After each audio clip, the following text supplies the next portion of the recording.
Are we at risk of World War III? Former President Donald Trump thinks so after 3 American soldiers were killed by drone strikes in Jordan, strikes that Iran, of course, denied they had anything to do with. Our Defence Secretary Grant Shapps warned that we are moving to a pre-World War era.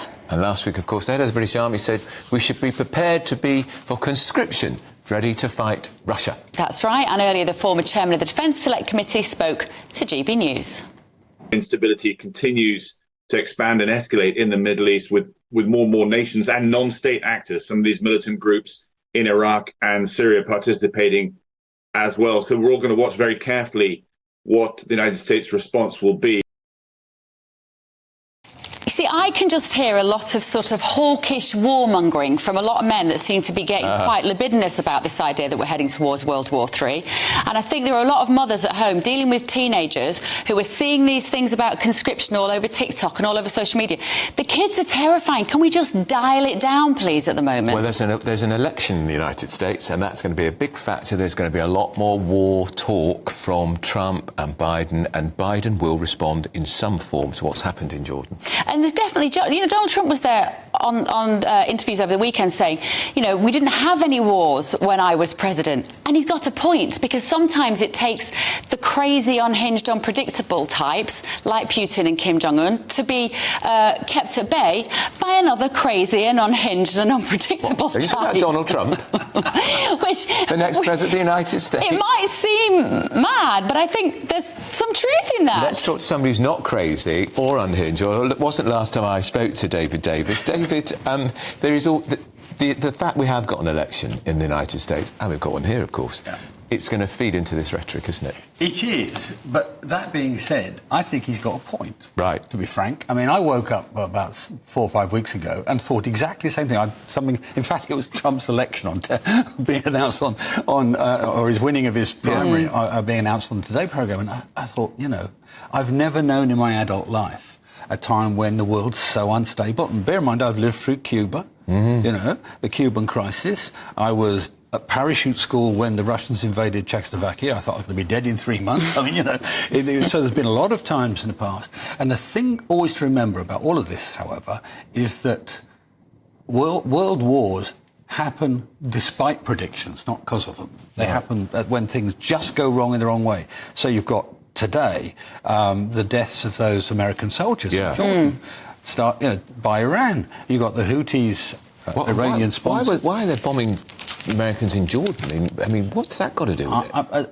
Is it just to create instability? Yes, I think it is. I think Iran basically wants the more instability possible in the Middle East, because, you know, they're Shias. They want to increase the arc of Shia domination. Bluntly, we fed into that with the Iraq War. The Iraq War made it easier, and they're still turning this wheel to try and make more and more instability. Now, that's got all sorts of dangerous knock-on effects, as you say, in an election year. How are the Americans going to respond to this sort of thing? Are they going to dial it up? Are they going to make it? Are they going to hit back?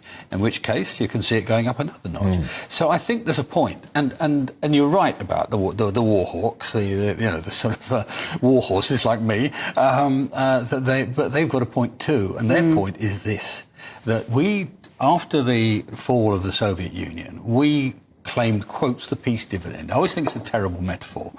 Actually, a better metaphor was we cancelled the insurance because we thought the house wouldn't burn down. You know, unfortunately, houses do burn down, and our army's too small. The whole of NATO is too small now to stand up to an attack. And what stops wars? The other side thinking they won't win. You know, that's what stops. And David, we know they could be here already, but it's been widely reported, it was in the papers again that weekend, we're going to have American nuclear missiles back on our soil in Suffolk anytime soon, far more powerful than the bombs that we were used to destroy Nagasaki and Hiroshima. Hundreds of times, absolutely. And but is that good? It probably is the right thing. I mean, look, during, you know, back when I was younger, when I was involved in these things, you know, they used to talk about mutually assured destruction, which of course the acronym for that is MAD. Yes. And it seems mad, it feels mad, but it actually gave us 50 years of stability. You know, after the Second World War, when everybody had these weapons. Terrible thing, but nobody's going to press the button because, you know, actually world leaders, even if they're Putin or Trump, don't want to die themselves. That with the consequence of a nuclear war. They might send young men off. I mean, leaders of all sorts, from Putin to, I don't know, pick your own prime minister, do send young men off to war, but it's not very risky for them. Were you surprised this week by the reaction with this public debate that started around the notion of conscription of young people, and how much pushback there was, and how much it kind of raised awareness of the fact that we've raised a whole generation to view our sort of empirical past as bad and as war as bad, and also this sense that we've got this generation of individuals who to some extent are a little bit narcissistic. The idea that they will selflessly give their life or go and murder somebody else on behalf of a prime minister they don't feel connected to, it really brought it into focus for me. Yeah, but the issue here is, will we be forced to it? That's the problem, not that we want to do it. I mean, there are nations in the world. I mean, Sweden's just reinstated a form of conscription, it's social service and or conscription. Switzerland has got conscription. Neutral nations, by the way, up until recently anyway. And Switzerland had a survey, I think last year, in which 73% of their population wanted to continue with conscription. So gives you a measure. But what we have to do is find another way of improving our ability to defend ourselves. And what, for me, that means probably is, massively increasing, like 10 times increasing the number of reserve forces. Yeah, because they're depleted to the point of hardly having any. There were about 30,000, I think. I mean, it's all 20,000. It's tiny.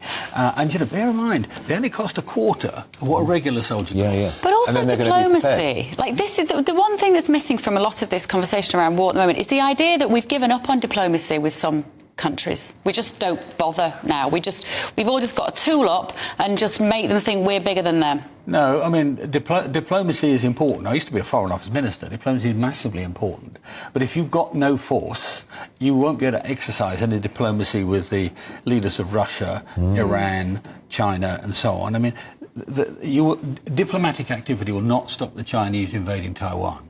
The fear of American response to the Chinese invade Taiwan. That's been the case for decades. And, that's, for me, that's the biggest frightening thing. A slightly bonkers leader of China. Who's very ambitious. Very ambitious. And, of course, it's a tradition. It's been going on. They've claimed it ever since the creation. And I can hear our viewers at home going, well, if they do, it's got nothing to do with us. That's to do with China and Taiwan. I mean, look, if your viewers at home perhaps should read the history of the First World War, which started with one man being assassinated. Yeah, Archduke Ferdinand. Spread right across, and even a year before, our British statesmen saying, if there is a war, we don't need to get involved. Well, look what happened. Yeah. One of the worst wars in ever.